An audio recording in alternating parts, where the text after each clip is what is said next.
Class, I got another book for you. Love to read it to you. It's we've read one of these books in this series, but I don't think we read this one when we were in class together. This is another Mercy Watson book. This one's called Something Wonky This Way Comes by Kate DiCamillo. Mercy Watson. Okay, here we go.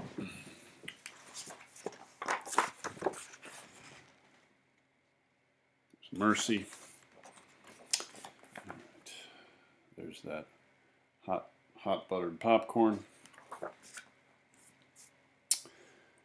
Mr. Watson and Mrs. Watson have a pig named Mercy. Mr. Watson, Mrs. Watson, and Mercy live together in a house at 54 Decawoo Drive. One Saturday afternoon, Mr. Watson said to Mrs. Watson, "My darling, my dear, there's a movie at the Bijou called When Pigs Fly."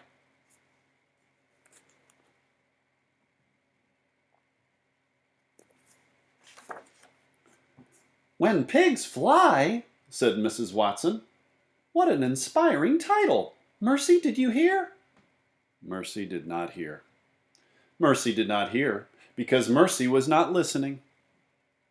"It says here that the Bijou proudly serves real butter," said Mr. Watson. "Oh my," said Mrs. Watson. "Real butter. Mmm." Mercy pricked up her ears too. She was listening now. Mercy loved butter. She particularly loved butter on hot toast. But she would take butter any way she could get it. Mmm, butter, butter, butter. I love butter. "Yes," said Mr. Watson, "it says here that the Bijou proudly serves real butter on every bottomless bucket of popcorn." "Bottomless?" said Mrs. Watson. "Bottomless," said Mr. Watson, "which means all you can eat."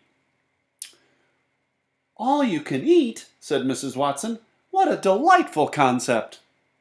Mercy thought that all you can eat was a very delightful concept. "Let's go to the movies," said Mr. Watson.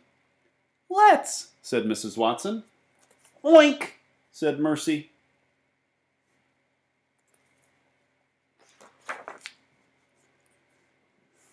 Chapter 2.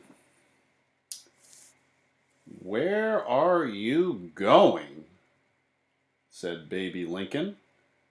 "We're off to the movies," said Mr. Watson. "Oh," said Baby. "What movie are you going to see?" "It's a movie called When Pigs Fly," said Mrs. Watson.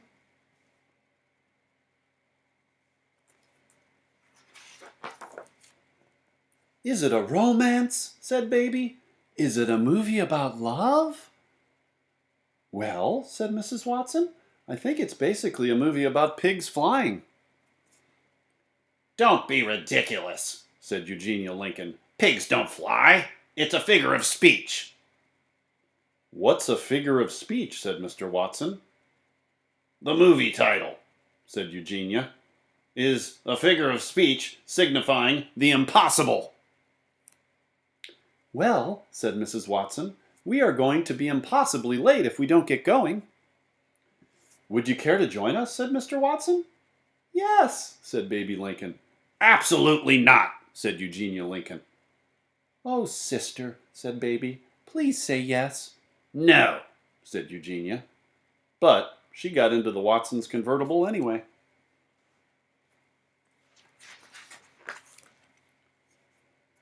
"Where are you going?" shouted Stella. "We're off to the movies," said Mr. Watson. "What kind of movie are you going to see?" said Frank. "It's a romance," said Baby. "It will be inspirational," said Mrs. Watson. "It's a figure of speech," shouted Eugenia.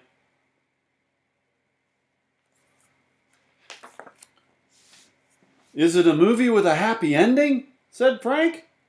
"Oh, it must end happily," said Mrs. Watson. "Can we come too?" said Stella. "The more the merrier," said Mr. Watson.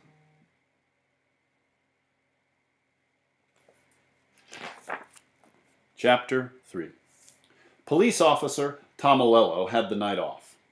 Officer Tomilello was at the Bijou Drive-In. He was with his wife, Mrs. Officer Tomilello. They were in the front row. There they are, the drive-in movie. Okay. Is it nice to have a night off from the relentless duties of keeping the world safe from crime? Officer Tomilello asked himself. It is nice, he answered himself. It is very nice. Mrs. Officer Tomilello smiled. Mrs. Officer Tomilello patted Officer Tomilello's arm. Animal Control Officer Francine Poulet was at the Bijou Drive-In too. Animal Control Officer Francine Poulet was with Alfred P. Tompkins. Alfred P. Tompkins and Francine Poulet were on a date.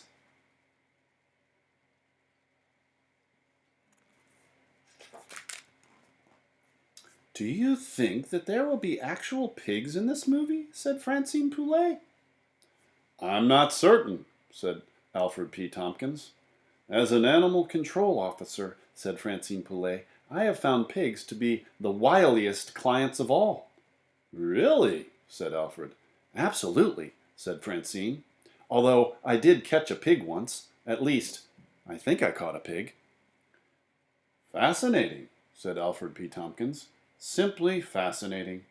He put his arm around Francine Poulet.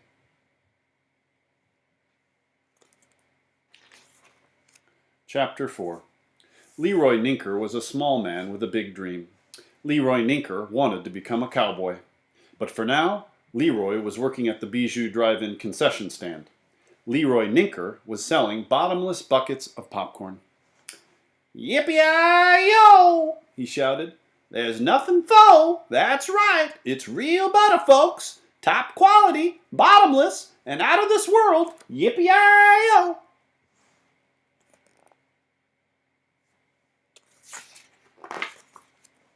In between pouring butter and popping popcorn, Leroy Ninker worked on his lasso skills. He twirled the lasso. He made the lasso whistle. He lassoed a bottomless bucket. He lassoed a stool. Yippee-yi-yo! Sang Leroy. There's nothing faux about my skill with a lasso.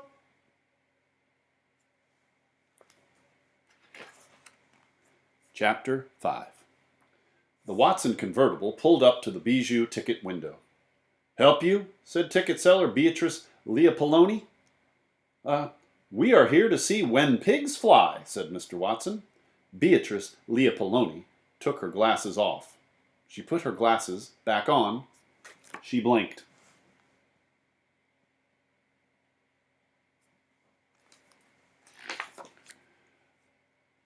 Pardon me and all, said Beatrice Leopoldoni, but I'm seeing things kind of wonky. Is that a pig in the back seat of your vehicle? Her name is Mercy, said Mr. Watson. She is our darling, our dear, said Mrs. Watson. I'm not sure pigs are allowed at the Bijou, said Beatrice Leopoldoni. Actually, said Mr. Watson, she is a porcine wonder. Do you allow porcine wonders? Porcine wonders? Said Beatrice Leopoldoni. Yes, said Mrs. Watson. Beatrice Leopoldoni blinked.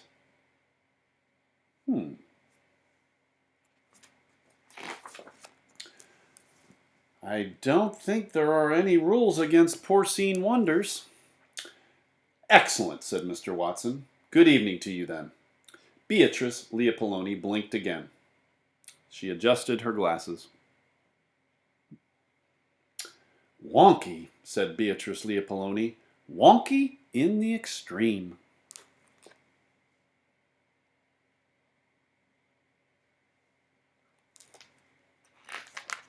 Chapter 6. Mercy put her snout up in the air. She sniffed. There was a wonderful smell. There was an incredible smell. The wonderful, incredible smell was everywhere. Oh, the wonderful, incredible smell was butter.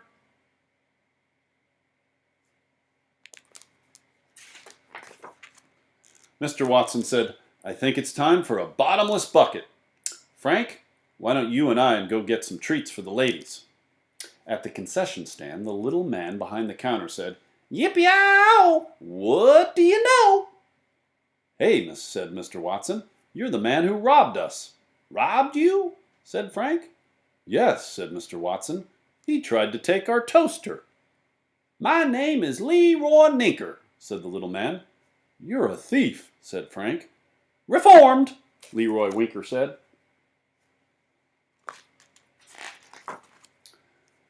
I'm a reformed thief studying to be a cowboy." "Well, good for you, Mr. Ninker," said Mr. Watson. "We would like several bottomless buckets." "Butter on those buckets?" said Leroy. "We would like a great deal of butter on those buckets," said Mr. Watson. "Yippee-yow!" said Leroy. "That's the way to go."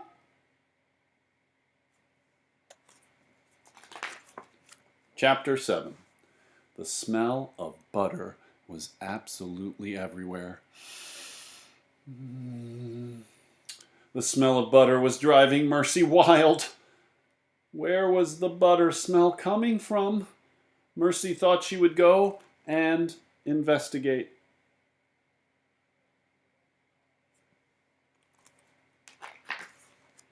She leaped out of the convertible. She moved with purpose. Was there anything more heavenly than being hot on the trail of a true butter smell? Mercy did not think so. She trotted faster. Mercy Watson was a pig on a mission.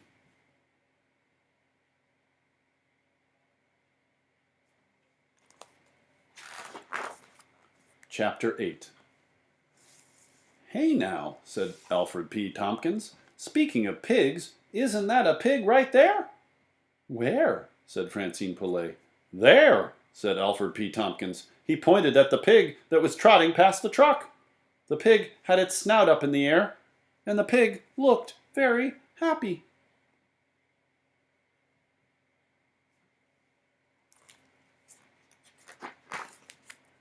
"That," said Francine Poulet, "is the pig from Deckawoo Drive. I've dealt with that pig before." "I wonder what a pig is doing at the movies," said Alfred P. Tompkins. "That's a good question," said Francine. "That's the kind of question that only an animal control officer can answer." "Fascinating," said Alfred P. Tompkins. "Don't make any sudden movements," said Francine Poulet. She reached into the back of her truck and she grabbed her net.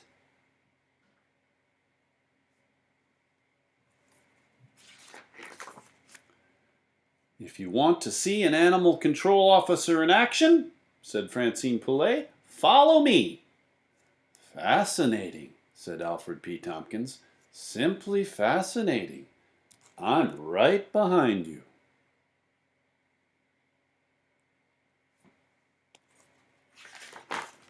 Chapter 9.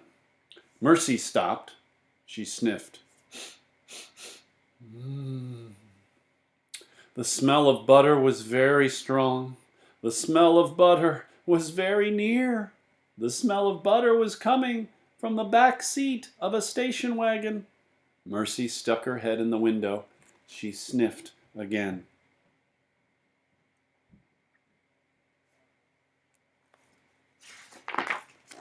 The smell of butter was coming from an extremely large bucket in the hands of a very small child. Mercy helped herself.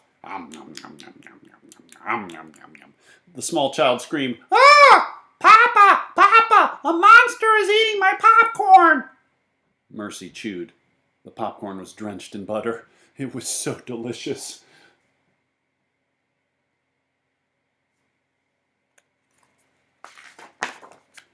A man stuck his face in Murphy's snout. "What do you think you're doing?" the man said. What did Mercy think she was doing? She thought she was enjoying a buttery snack. "Get out of here," shouted the man. He gave Mercy a very forceful shove. Popcorn went flying everywhere. Mercy thought that perhaps it was time to move on.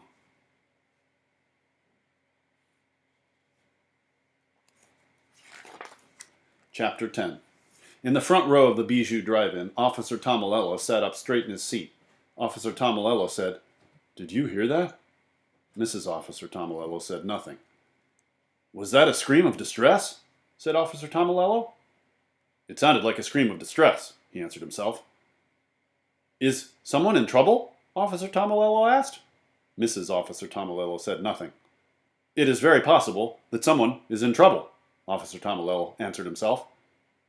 "Is it time for an officer of the law to step in?" Officer Tomolello asked. "Most definitely," he answered. Officer Tomolello put his badge around his neck. He got his bullhorn from the back seat.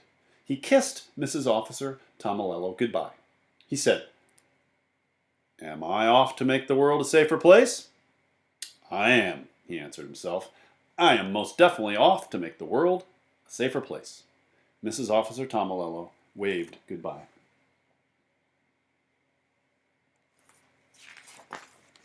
Chapter 11.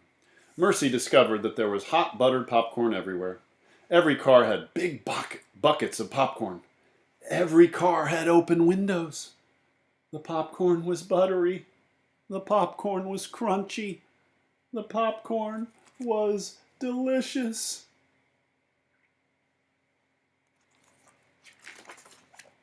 Mercy helped herself. She helped herself again and again. People screamed, "Ah!" People laughed, "Ha ha ha!" People fainted, "Ah!" Mercy kept eating.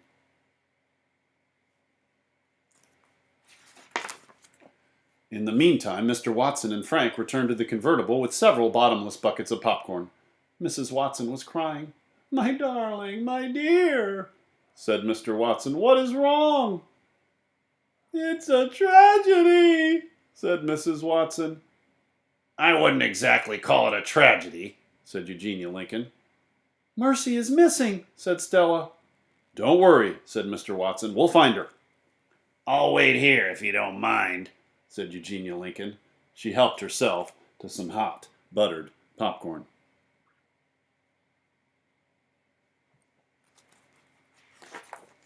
Chapter 12. Leroy Ninker heard people screaming about monsters. Leroy Ninker heard people shouting about pigs. Leroy Ninker saw a woman with a net run past the concession stand. "What are you trying to catch?" said Leroy Ninker. "A pig," said the woman with the net. "A pig?" said Leroy Ninker. "That's right," said the woman. "You're not going to catch livestock with a net," said Leroy Ninker. "What you need is a lasso. Yippee-yow!"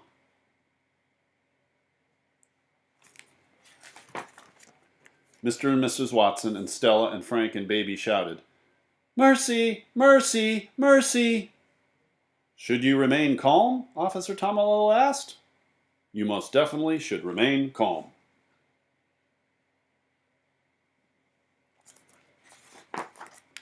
At the ticket counter, Beatrice Leopoldoni took her glasses off and then put them back on. "Wonky," said Beatrice Leopoldoni. "Wonky in the extreme. Maybe it's some kind of emergency. Maybe I should call for help." Beatrice Leopoldoni adjusted her glasses. She picked up the phone. Beatrice Leopoldoni dialed the fire department.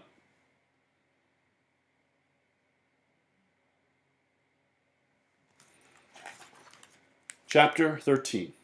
Mercy was having a wonderful time. She had consumed a large amount of buttered popcorn. And now people were chasing after her. Mercy loved a chase. She ran faster. She kicked up her heels. "Woohoo! This is fun!"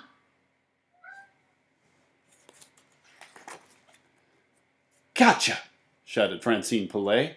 Francine Poulet netted Officer Tomolello. "Yippee-yow!" shouted Leroy Ninker. He lassoed Francine Poulet. "Fascinating," said Alfred P. Tompkins. "Simply fascinating."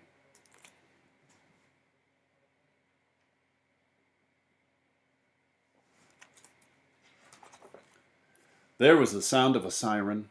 There was the flash of lights. A fire truck pulled into the Bijou. "Things seem to be out of control," said the fireman named Ned.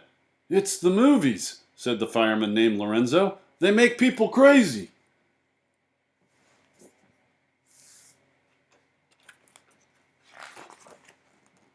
Actually, said a man who was standing next to Ned, I think the pig is making people crazy. Holy smokes! I know that pig, said Lorenzo. It's that toast-loving pig from Deckawoo Drive. I'll tell you, said the man standing next to Ned, this is way better than any movie I've ever seen. It's all been fascinating, simply fascinating. I guess it's time for us to come to the rescue, said Ned.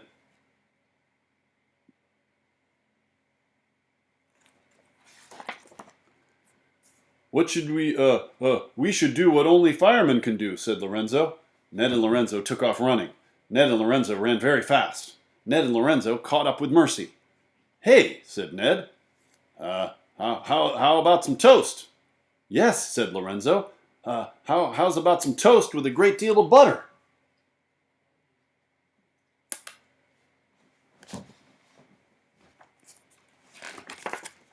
Mercy stopped running. Mercy sat down. Mercy thought very hard. Toast sounded like an excellent idea to her. Toast always sounded like an excellent idea to her. Ned sat down next to Mercy. He put his arm around her.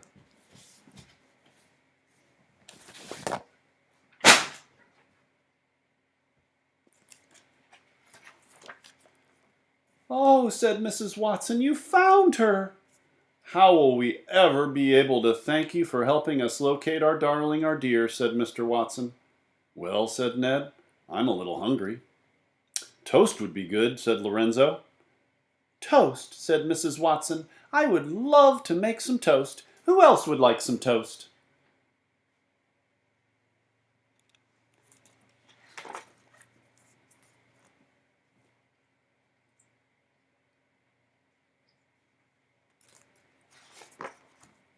We never did get to see that movie, said Stella. I wonder if it ended happily, said Frank. Well, said Mrs. Watson, here we are, all of us together. And we're all eating toast, said Mr. Watson.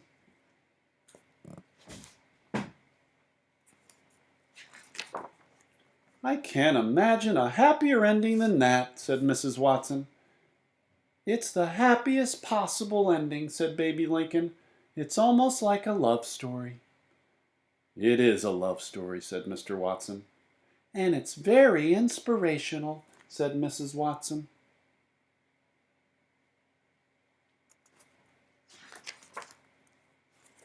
That's Mercy Watson. Something wonky this way comes. Hope you liked it. Oh, before I say goodbye, wait 1 second.